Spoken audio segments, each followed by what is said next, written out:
Well, today we're going to start a journey that millions of Hebrews and Christians have taken over the last 3,000 years. We're going to study the Torah, which is the first section. It's the oldest section of the original Hebrew Bible.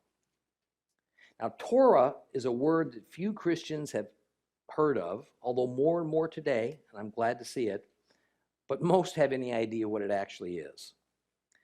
The Torah is the Hebrew name for the first 5 books of our Bible: Genesis, Exodus, Leviticus, Numbers, and Deuteronomy. We're going to start with Genesis 1:1. We're going to go right on through Deuteronomy 34. We're going to do something a little bit different, though.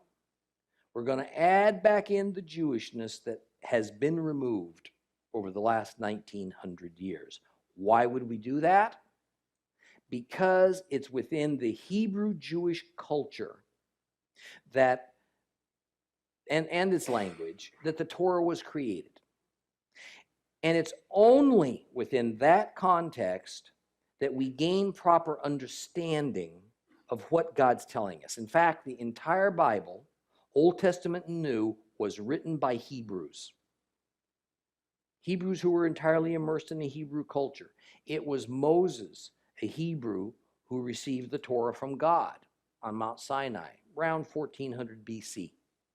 Now, though we typically think of Moses receiving only those 2 stone tablets of the 10 Commandments from God while leading the Israelites out of their bondage in Egypt, in fact, the 10 Commandments were just a tiny piece of all that Moses received during those several trips that he made up and down that mountain. Moses actually received most of what is now the first 5 books of what we call the Old Testament. Now, Torah is not a word you're going to find in our modern English Bibles. And it is a tragedy that that's the case.